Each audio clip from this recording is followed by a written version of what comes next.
RCB ಇಂದು ಗೆದ್ದರೆ IPLನ ಪ್ರಥಮ ತಂಡವಾಗಿ ಪ್ಲೇ ಆಫ್ ಅನ್ನು ಎಂಟ್ರಿ ಆಗುವ ಪ್ರಥಮ ತಂಡವಾಗಿ ಹೊರಹೊಮ್ಮುತ್ತದೆ.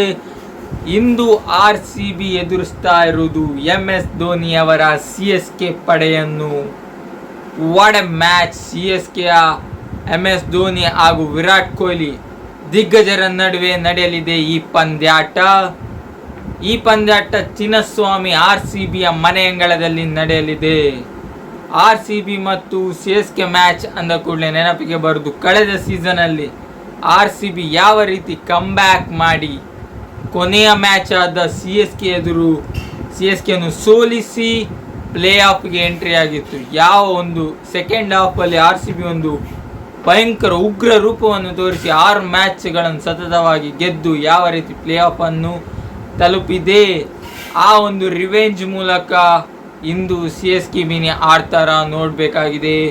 ಆದರೆ ಈ ಸೀಸನಲ್ಲಿ CSK ಒಂದು ಯಾವ ರೀತಿ ಬ್ಯಾಟಿಂಗಲ್ಲೂ ವಿಫಲ, ಬೌಲಿಂಗಲ್ಲೂ ವಿಫಲ, ಫೀಲ್ಡಿಂಗಲ್ಲೂ ವಿಫಲವಾದ ತಂಡವಾಗಿ ಈ ಸೀಸನ್ನಿಂದ ಪ್ರಥಮ ತಂಡ ಪ್ಲೇ ಆಫ್ಗೆ ಹೋಗದೆ ಹೊರಬಿದ್ದ ಪ್ರಥಮ ತಂಡವಾಗಿ CSK ಈ ಸೀಸನಲ್ಲಿ ಹೊರಬಿದ್ದಿದೆ.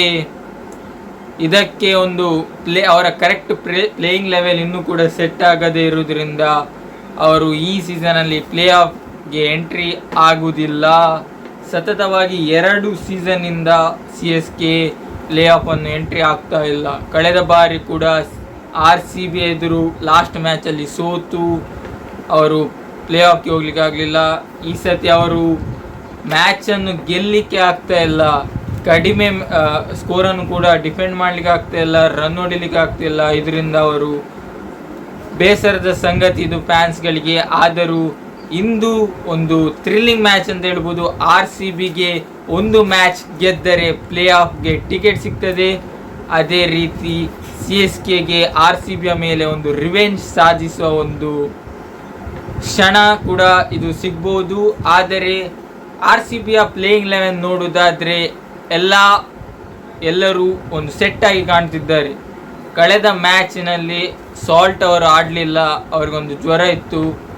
ಈ ಮ್ಯಾಚಲ್ಲಿ ಜ್ವರದಿಂದ ಚೇತರಿಕೆ ಆದರೆ ಖಂಡಿತವಾಗಿ ಅವರು CSK ಎದುರು ಬ್ಯಾಟಿಂಗ್ ಅಬ್ಬರ ಮಾಡಲಿಕ್ಕೆ ಬಂದೇ ಬರ್ತಾರೆ. ಆಗ ಬೆತೆಲ್ ಅವರು ಬೆಂಚಲ್ಲಿ ಕೂತ್ಕೊಳ್ಬೇಕಾಗ್ತದೆ. ಆದರೂ ವಿರಾಟ್ ಕೊಹ್ಲಿ ಮತ್ತು ಸಾಲ್ಟ್ ಒಂದು ಒಳ್ಳೆಯ ರೀತಿಯಾಗಿ ಸ್ಟಾರ್ಟ್ ಕೊಟ್ಟರೆ ಚಿನ್ನಸ್ವಾಮಿಯಲ್ಲಿ ನಾವು ಗೆಲ್ಲುವುದಂತೂ ಪಕ್ಕ. ಯಾಕಂತ ಹೇಳಿದರೆ CSK ಒಂದು ಈ ಸೀಸನಲ್ಲಿ ಭಯಂಕರ ನಿರಾಸೆಯನ್ನು ಮೂಡಿಸಿದ ತಂಡವಾಗಿದೆ. RCB ಪರ ನೋಡೋದಾದರೆ ಈ ಸೀಸನ್ ಅವರಿಗೊಂದು ಪ್ಲೇಯಿಂಗ್ ಲೆವೆನ್ ಸ್ಟ್ರಾಂಗ್ ಆಗಿದೆ. ಎಲ್ಲರೂ ಅವರ ಕಾಂಟ್ರಿಬ್ಯೂಷನ್ ಅನ್ನು ನೀಡುತ್ತಿದ್ದಾರೆ. 10 ಮ್ಯಾಚ್ಗಳಲ್ಲಿ 7 ಮ್ಯಾಚ್ಗಳನ್ನು ಗೆದ್ದು ಪಾಯಿಂಟ್ಸ್ ಟೇಬಲಲ್ಲಿ 3ನೇ ಸ್ಥಾನದಲ್ಲಿದೆ. ಇಂದು ಗೆದ್ದರೆ ಟೇಬಲ್ ಟಾಪರ್ ಆಗುವ ಸಾಧ್ಯತೆ ಕೂಡ RCBಗಿದೆ. ಚಿನ್ನಸ್ವಾಮಿಯಲ್ಲಿ ಯಾವ ರೀತಿ ಅಂತ ಹೇಳಿದರೆ ಟಾಸ್ ಯಾರು ಗೆಲ್ತಾರೆ ಅದರ ಮೇಲೆ ಒಂದು 50% ಮ್ಯಾಚ್ ಕೈಯಲ್ಲಿ ಬರ್ತದೆ. ಉಳಿದ 50% ಅನ್ನು ಇನ್ನೊಂದು ಟೀಮ್ನ ಮೇಲೆ 200 ಹೊಡೆಯದೆ ಅದರ ಒಳಗೆ ಅವರನ್ನು ಆಲ್ಔಟ್ ಅಥವಾ 20 ಓವರಲ್ಲಿ ಒಂದು 170 ರನ್ನನ್ನು ಬಿಟ್ಟುಕೊಟ್ರೆ ಆಗ ಒಂದು ಉಳಿದ 50% ಚಾನ್ಸ್ ಸಿಗ್ತದೆ. ಆದರೂ ಕೂಡ ಸೆಕೆಂಡ್ ಬ್ಯಾಟಿಂಗ್ ಮಾಡುವವರಿಗೆ ಇಲ್ಲಿ ಒಂದು ಒಳ್ಳೆಯ ಅವಕಾಶ ಸಿಗ್ತದೆ. ಫಸ್ಟ್ ಬ್ಯಾಟಿಂಗ್ ಮಾಡೋದಾದರೆ ಒಂದು ಮಿನಿಮಮ್ ಅಂತ ಹೇಳಿದರೆ 200 ರನ್ನನ್ನು ಹೊಡೆಯಲೇಬೇಕಾದ ಪರಿಸ್ಥಿತಿ ಇದು ಚಿನ್ನಸ್ವಾಮಿಯಲ್ಲಿದೆ. ಕಳೆದ ಬಾರಿ ನಾವು RR ಎದುರು ಆಡುವಾಗ 200 ರನ್ನ ಮೇಲೆ ಹೊಡೆದು ಅವರನ್ನು ಕಟ್ಟೆ ಹಾಕುವಲ್ಲಿ ಯಶಸ್ವಿಯಾಗಿದ್ವಿ. ಅದರಲ್ಲಿ ಹೇಜಲ್ವುಡ್ ಅವರ ಪಾತ್ರ ಭಯಂಕರ ಇತ್ತು. ಅದೇ ರೀತಿಯ ಆಟ ಇಂದು ಕೂಡ ಬರಬೇಕು. RCB ಪರ ನೋಡಿದ್ರೆ ಎಲ್ಲರೂ ಒಳ್ಳೆ ರೀತಿ ಆಡ್ತಿದ್ದಾರೆ.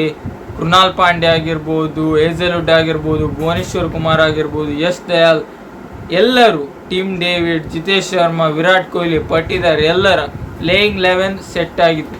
ಆದರೆ CSK ಪರ ನೋಡೋದಾದರೆ ಎಲ್ಲರೂ ಸ್ಟ್ರಗಲ್ ಮಾಡ್ತಿದ್ದಾರೆ. MS ಧೋನಿ ಅವರು ಬಂದು ಒಂದು ಒಳ್ಳೆ ಸ್ಟ್ರೈಕ್ ರೇಟಲ್ಲಿ ಹೊಡಿತಿದ್ರು. ಜಡೇಜಾ ಒಂದು ಒಳ್ಳೆ ಫಾರ್ಮಲ್ಲಿದ್ದಾರೆ.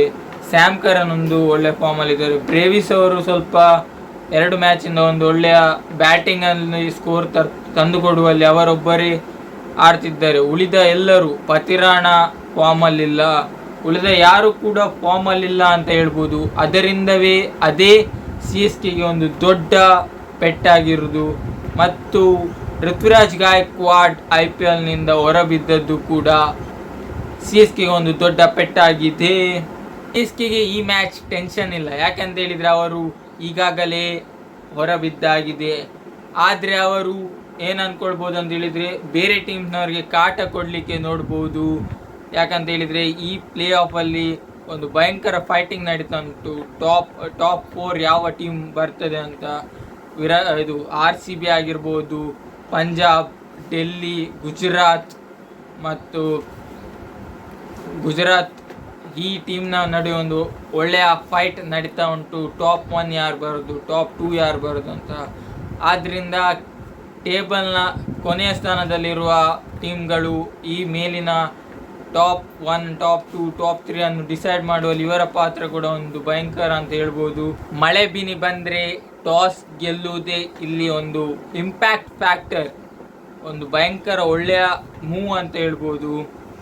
ಈ ಸೀಸನಲ್ಲಿ RCB ಮತ್ತು CSK ನಡುವೆ ನಡೆದ ಪ್ರಥಮ ಪಂದ್ಯಾಟದಲ್ಲಿ RCB ಈಗಾಗಲೇ ಗೆದ್ದು ಒಂದು ಇತಿಹಾಸ ಅಥವಾ ಒಂದು ದಾಖಲೆಯನ್ನು ಬರೆದಿದೆ. ಚೇಪಕ್ನಲ್ಲಿ 10 ವರ್ಷಗಳ ನಂತರ ಗೆದ್ದು ಬೀಗಿದೆ ನಮ್ಮ RCB. ತಮ್ಮ ಚಿನ್ನಸ್ವಾಮಿಯಲ್ಲಿ 3 ಪಂದ್ಯಗಳನ್ನು ಸೋತರು. ಅವೇ ಮ್ಯಾಚಲ್ಲಿ 6ಕ್ಕೆ 6 ಮ್ಯಾಚ್ಗಳನ್ನು ಗೆದ್ದು RCB ಈಗ ಟೇಬಲ್ 3ರಲ್ಲಿದೆ. ಇಂದು ಗೆದ್ದರೆ 16 ಅಂಕಗಳೊಂದಿಗೆ ಟೇಬಲ್ 1ನಲ್ಲಿ ವಿರಾಜಮಾನಿಸಲಿದೆ. ಒಂದು ಕಡೆ ಕ್ಯಾಪ್ಟನ್ ಕೂಲ್ ಅಂತ ಹೆಸರುವಾಸಿಯಾದ MS ಧೋನಿ ಅವರು, ಈ ಕಡೆ ವಿರಾಟ್ ಕೊಹ್ಲಿ ಅವರಿಬ್ಬರ ಒಂದು ನಡುವೆ ಒಂದು ಪೈಪೋಟಿ ಅಥವಾ ಒಂದು ಯಾವ ರೀತಿ ಈ ಮ್ಯಾಚ್ ಸಾಗಲಿದೆ ನೋಡಬೇಕು. ಹಾಗೂ ಎರಡೂ ತಂಡಗಳು ಒಂದು ಭಯಂಕರ ಫ್ಯಾನ್ ಬೇಸ್ ಅನ್ನು ಹೊಂದಿರುವ ತಂಡಗಳು. RCB ಆಗಿರ್ಬೋದು, CSK ಆಗಿರ್ಬೋದು. ಈ ಎರಡೂ ತಂಡಗಳ ಫ್ಯಾನ್ಸ್ಗಳು ಒಂದು ಒಳ್ಳೆಯ CSK ಫ್ಯಾನ್ಸ್ಗಳಿಗೆ ಒಂದು ನಿರಾಶೆ ಮೂಡಿದೆ ಈ ಸೀಸನಲ್ಲಿ. ಆದರೂ ಫ್ಯಾನ್ಸ್ಗಳು ಬಿಟ್ಟು ಕೊಡುವುದಿಲ್ಲ. ಅದೇ ರೀತಿ ನಮ್ಮ RCBಯ ಫ್ಯಾನ್ಸ್ಗಳು ಬಿಟ್ಟು ಕೊಡುವ ಮಾತೇ ಇಲ್ಲ. ಸೋತ್ರು ಗೆದ್ರು RCBಯೇ ಅಂತ ಹೇಳುವ ಒಂದು ಜಾಯಮಾನದ ಫ್ಯಾನ್ಸ್ಗಳು. ಇನ್ನು RCB ಮತ್ತು CSK ಮ್ಯಾಚ್ ಎಂದುಕೊಂಡು ಥ್ರಿಲ್ಲಿಂಗ್ ಮ್ಯಾಚ್, ಯಾವ ರೀತಿ ಬೇರೆ ಯಾವ ಟೀಮ್ ಆಡದಿದ್ರು ಈ ಎರಡು ಟೀಮ್ನ ನಡುವೆ ಒಂದು ಪಂದ್ಯ ನಡೆಯುವಾಗ ಭಯಂಕರವಾದ ಒಂದು ಥ್ರಿಲ್ಲಿಂಗ್ ಪರ್ಫಾರ್ಮೆನ್ಸ್ ನೋಡಲಿಕ್ಕೆ ಸಿಗ್ತದೆ. ಈ ಮ್ಯಾಚಲ್ಲಿ ನೋಡಲಿಕ್ಕೆ ಸಿಗ್ತದ ನೋಡಬೇಕಾಗಿದೆ. RCB ಪಂದ್ಯಾಟವನ್ನು ಗೆದ್ದು ಪ್ಲೇ ಆಫ್ಗೆ ಹೋಗುವ ಪ್ರಥಮ ತಂಡವಾಗಿ ಹೊರಹೊಮ್ಮಲಿ ಅಂತ ನಾವು ಆಶಿಸ್ತಾ, ನಿಮಗೆ ಹೇಗೆ ಅನಿಸ್ತದೆ ಅಂತ ಕಮೆಂಟ್ ಮಾಡಿ. ಎಲ್ಲರಿಗೂ ನಮಸ್ಕಾರ.